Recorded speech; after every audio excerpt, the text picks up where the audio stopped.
Hey friends, welcome to Mycom YouTube channel. ಇವತ್ತಿನ ಒಂದು video ಅಂತಂತ ಹೇಳಿದರೆ, ನಮ್ಮ ಮನೆಯಲ್ಲಿ ಸ್ವಲ್ಪ ನಾವು ಬಸಳೆ ಕೃಷಿಯನ್ನು ಮಾಡಿದ್ದೇವೆ ಅಂತ ಹೇಳಿದರೆ ಅಮ್ಮ ಮಾಡಿದ್ದಾರೆ. ಇದರದ್ದು ಪೂರ್ತಿ ಸ್ಪೆಷಲಿಸ್ಟ್ ಅಮ್ಮ. ಇದು ನಮ್ಮ ಬಸಳೆ ಚಪ್ಪರ. ಈ ಸಲ ಒಳ್ಳೆ ಬಸಳೆ ಆಗಿದೆ. ಪ್ರತಿ ಸಲವೂ ಆಗ್ತದೆ, ನಮಗೆ ಕಳೆದ ವರ್ಷ ಎಲ್ಲ ಆಗಿದೆಲ್ಲ. ಸೊ ನಮಗೆ ಸಣ್ಣ ಚಪ್ಪರ ಇದೆ, ಆ್ಯಕ್ಚುಲಿ ತುಂಬ ದೊಡ್ಡ ಚಪ್ಪರ ಏನಲ್ಲ, ಆದರೂ ಕೂಡ ಬಸಳೆಯ ಕ್ವಾಲಿಟಿ ಒಳ್ಳೆ ಚೆಂದ ಬಂದಿದೆ. ಹಾಗೆ ಒಳ್ಳೆ ಬಸಳೆ ಆಗ್ತಾ ಉಂಟು ಈಗ ಇಲ್ಲಿ. ಸೊ ಇದರ ಬಗ್ಗೆ ಸ್ವಲ್ಪ ಮಾಹಿತಿಯನ್ನು ನಾವು ತಿಳಿಸಿಕೊಡುವ ಅಂತ ಹೇಳಿ ಈ ಒಂದು ವಿಡಿಯೋ ಮಾಡ್ತಾ ಇರೋದು. ಇದರದ್ದು ಪೂರ್ತಿ ಬಸಳೆಯ ಬಗ್ಗೆ ಕೇರ್ ತಗೊಳ್ತಾ ಇರೋದು, ಅಥವಾ ಅದಕ್ಕೆ ಎಂತೆಲ್ಲ ಹಾಕಬೇಕು ಹೇಗೆ ಅಂತೇಳೆಲ್ಲ ಇದು ಮಾಡ್ತಿರೋದು ಅಮ್ಮನೇ. ಸೊ ಹಾಗೆ ನಾನು ಅವರ ಹತ್ರವೇ ಕೇಳ್ತೇನೆ ಇದರ ಬಗ್ಗೆ ಎಲ್ಲ ಹೇಗೆ ಮಾಡ್ತಾ ಇದ್ದಾರೆ ಅಂತೇಳಿ. ಸೊ ಈ ಬಸಳೆ ಮಾಡಲಿದ್ದಲ್ಲ, ಮೈನ್ ಇಂಪಾರ್ಟೆಂಟ್ ಇದರ ಹೇಗೆ ಮಾಡೋದು, ಇದರ ಹೇಗೆ ನೆಟ್ಟೋದು, ಅಥವಾ ಯಾವ ಟೈಮಲ್ಲಿ ನೆಡಕೊಳ್ಳಿ, ಹೇಗೆ ಮಳೆ ಮುಗಿಯುವ ಟೈಮ್ಗೆ ಈಗ ಲಾಸ್ಟ್ ಮಳೆ ಮುಗ್ದ ಟೈಮಲ್ಲಿ ನೆಟ್ಟದ್ದು ನಾವು, ಒಂದು ಆಗಸ್ಟ್ ಆ ಟೈಮಲ್ಲಿ. ಸೊ ಆ ಟೈಮಲ್ಲಿ ಇದರ ಬೇರೆ ಕಡೆಯಿಂದ ಬಳ್ಳಿಯ ಅಲ್ಲ, ಬೇರೆ ಕಡೆಯಿಂದ ಅಲ್ಲ, ನಮ್ಮಲ್ಲಿ ಮಳೆಗಾಲದಲ್ಲಿ ಮಾಡ ಕರೆಯಲ್ಲಿ ಗೋಣಿಯಲ್ಲಿ ಹಾಕಿ ನೆಟ್ಟದ್ದು. ಮೊದಲು ಇದ್ದದರ ಪೀಸ್ನ ನೆಟ್ಟದ್ದು, ಗೋಣಿಲಿ ನೆಟ್ಟು ಇದು ಮಾಡಿದೆ. ಮಳೆಗಾಲದಲ್ಲಿ ಒಳ್ಳೇದಾಗ್ತಿಲ್ಲಲ್ಲ ಬಸಳೆ. ಸೊ ಮಳೆಗಾಲದಲ್ಲಿ ಬಸಳೆ ಒಳ್ಳೇದಾಗುದಿಲ್ಲ ಆಕ್ಚುಲಿ. ಇದು ಈಗಿನ್ನು ಇರೋದು ಜೋರು ಮಳೆ ಬರೋಗಿದ್ದು ಸಾಯ್ಬೋದಲ್ಲ. ಜೋರು ಮಳೆ ಸಾಯ್ತದೆ, ಅದಕ್ಕೆ ಗೋಣಿಯಲ್ಲಿ ಹಾಕಿ ಇಡಬೇಕು. ಗೋಣಿಯಲ್ಲಿ ಮಣ್ಣು ಹಾಕಿ ಮಳೆ ಕಡಿಮೆ ಆದ್ಮೇಲೆ ಈಗ ನೆಡೋದು. ಸೊ ಇದರಲ್ಲಿ ಎಷ್ಟು ನಾವು ನೆಟ್ಟದ್ದು? ಒಂದು 6 ಬಳ್ಳಿ ಉಂಟಲ್ಲ, ಅಂದ್ರೆ 2 ಇದ್ರದ್ದಲ್ಲ. ಸೊ ಒಂದೊಂದು ಬುಡದಲ್ಲಿ 2 ಬಳ್ಳಿಯ ಜಾಯಿಂಟ್ ಇದು ಒಟ್ಟಿಗೆ ನೆಟ್ಟದ್ದು ನಾವು. ಸೊ ಈಗ ಈ ಬಸಳೆ ಇಷ್ಟು ಒಳ್ಳೇದಾಗಿ ಬರ್ಲಿಕ್ಕೆ ಇದಕ್ಕೆ ನಾವು ಎಂತ ಈಟ್ ಹಾಕೋದು? ನೆಲಕಡಲೆ ಹಿಂಡಿ 2 ದಿವಸ ಬುದ್ಧಿಸಿ ಹುಳಿ ಬರಿಸಿ ನೀರು ಮಾಡಿ ಹಾಕೋದು. ಸಗಣಿ ಮತ್ತೆ ನೆಲಕಡಲೆ ಹಿಂಡಿಯನ್ನು ತಕೊಂಡು ಬಂದು ನೀರಿನಲ್ಲಿ ಇಟ್ಟು ಬುದಲಿಸಿ ಇಟ್ಟು 2 ದಿವಸ ಹುಳಿ ಬರಿಸಿ ಮತ್ತೆ ಹಾಕೋದು. ಹಾಗೆ ಹಾಕೋದು ಅಲ್ಲ, ಅದು ನೀರು ಮಾಡಬೇಕು. ಈಗ ಒಂದು ಇಷ್ಟು ಗಿಡ ಉಂಟಲ್ಲ, ಈಗ ಇದಕ್ಕೆ ಎಷ್ಟು ಹಾಕ್ಬೇಕು ಅಂತ ಹೇಳಿ?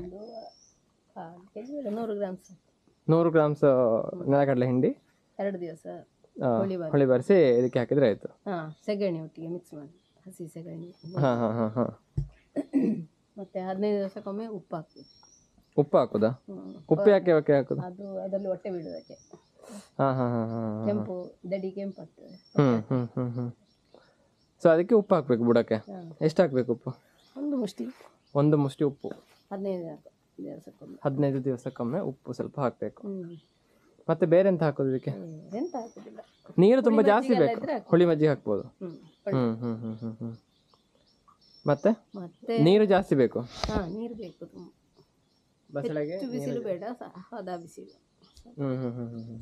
ಜಾಸ್ತಿ ಬಿಸಿಲು ಇರುವ ಕಡೆ ನೆಡಬಾರ್ದು, ಹಾಗೆ ನೆರಳು ಪೂರ್ತಿ ಆಗ್ಬಾರ್ದು. ಬಿಸಿಲು ಬೇಕು. ಬೀಜದಿಂದ ಸಸಿ ಮಾಡ್ಲಿಕ್ಕೆ ಆಗ್ತದೆ. ಬಸಳೆಯ ಬೀಜದಿಂದ? ಬಸಳೆಯಲ್ಲಿ ಬೀಜ ಹೇಗೆ ಆಗ್ತದೆ? ಬೀಜದಲ್ಲಿ ಚಳಿಗಾಲದಲ್ಲಿ ಹೂ ಬರ್ತದಲ್ಲ, ಅದು ಬೀಜ ಆಗ್ತದೆ, ಹಣ್ಣು. ಅದನ್ನು ಒಣಗಿಸಿ ಇಡಬೇಕು. ಸೊ ಅದರಿಂದ ಸಸಿ ಕೂಡ ಮಾಡಿದ್ರೆ ಇಷ್ಟೇ ಒಳ್ಳೇದಾಗ್ತದೆ? ಇದಕ್ಕಿಂತ ಒಳ್ಳೇದಾಗ್ತದೆ. ಹೌದಾ? ಒಳ್ಳೆ ತೋರ ಗಿಡ ಬರ್ತದೆ. ಸೊ ಈಗ ಇದು ಬಸಳೆಯ ಇದಪ್ಪ ಟೈಮ್ ಅಲ್ಲ ಇದು? ಬಸಳೆಯ ಬೀಜ ಇದ್ದದಲ್ಲಿ ಇಲ್ಲಲ್ಲ? ಈಗ ಇಲ್ಲ, ತೆಗೆದು ಮಾಡಿದ್ದು. ಸೊ ಬಸಳೆಯ ಬೀಜ ಹೀಗಿರ್ತದೆ. ಸೊ ಇದರಿಂದ ಕೊಯ್ದು ಒಣಗಿಸಕ್ಕ? ಕೊಯ್ದು ಒಣಗಿಸಿ ಹಣ್ಣಾದ ಬೀಜ. ಹಣ್ಣಾದೊಡೆ ಅಂತ ಹೌದು, ಒಳ್ಳೆ ನೇರಳೆ ಕಪ್ಪು ಕಲರ್ ಹೌದು. ದೊಡ್ಡ ಇರುತ್ತಾ? ದೊಡ್ಡ ಇರ್ತದೆ, ಒಣಗಿ ಪಚ್ಚಿ ಇರ್ತದೆ. ಬೀಜ ಕಾಯಿ ಇರುವಾಗ ಪಚ್ಚೆ ಇತ್ತು, ಹಣ್ಣಪ್ಪಗೆ ಕಪ್ಪಾಗುತ್ತಾ? ಕಪ್ಪಾಗ್ತದೆ. ಸೊ ಬೆಟರ್ ಆಪ್ಷನ್ ಬಸಳೆ ಬೀಜದಿಂದಲೇ ಸಸಿ ಮಾಡೋದು ಹೇಳಿ? ಅಲ್ಲ, ಸಿಕ್ಕಿದ್ರೆ ಸಸ್ಯ ನಡ್ಲಕ್ಕು, ಬೀಜದಿಂದ ಮಾಡ್ಲಾಗ್ತು. Okay okay. ಈಗ ಒಂದು ವೇಳೆ ಪೂರ್ತಿ ಅಳದು ಹೋದರೆ ಬೀಜದಿಂದ ಮಾಡ್ಲಕ್ಕ ಬೇಗ ಹುಟ್ಟುತ್ತದೆ ಬೀಜ? ಹುಟ್ಟುತ್ತೆ. ಹೊಟ್ಟೆಲೆ ಮಣ್ಣು ಹಾಕಿ ಸಸಿ ಮಾಡಿದ್ರೆ ಮತ್ತೆ ನೆಡ್ಲಾಗ್ತದೆ. ಓಕೆ. ಸೊ ಬೇರೆ ಎಂತ ತುಂಬಾ ಹೆವಿ ಮೇಂಟೆನೆನ್ಸ್ ಇಲ್ಲ? ಇಲ್ಲ. ಸೊ ಇದು ನೆಲಕಡಲೆ ಹಿಂಡಿ ಎಷ್ಟು ದಿವಸಕ್ಕೊಮ್ಮೆ ಹಾಕಬೇಕು? 15 ದಿವಸಕ್ಕೊಮ್ಮೆ. 15 ದಿವಸಕ್ಕೊಮ್ಮೆ ಹಾಕ್ಬೇಕಾ? ಹಾಕಿರಲ್ಲ ಆಯ್ತು. ಬೇರೆ ಎಂತ ಈಟ ಅಥವಾ ಗೊಬ್ಬರ ಏನಾದರೂ ಎಂತ ಇಲ್ಲ, ಅಷ್ಟೇ ಹಾಕಿದ್ರೆ ಆಯ್ತಲ್ಲ? ಓಕೆ ಓಕೆ, ಥ್ಯಾಂಕ್ ಯು ನಮ್ಮ ವೀಕ್ಷಕರಿಗೆ ಒಂದು ಈ ಇನ್ಫಾರ್ಮೇಷನ್ ಕೊಟ್ಟದಕ್ಕೆ. ಸೊ ಇದಿಷ್ಟು ನಮ್ಮ ಒಂದು ಸಣ್ಣ ಮಟ್ಟಿನ ಒಂದು ಬಸಳೆ ಕೃಷಿಯ ಬಗ್ಗೆ ಒಂದು ಮಾಹಿತಿ. ಯಾರಿಗಾದರೂ ಇದರ ಬಗ್ಗೆ ಒಂದು ಹೆಲ್ಪ್ ಆಗಿದೆ ಅಥವಾ ಏನಾದರೂ ಒಂದು ತಿಳಿಸ್ಬೇಕಂತ ಇದ್ದರೆ ಖಂಡಿತವಾಗಿ ಈ ವಿಡಿಯೋಕ್ಕೆ ಕಮೆಂಟ್ ಮಾಡಬಹುದು. Thanks for watching the video.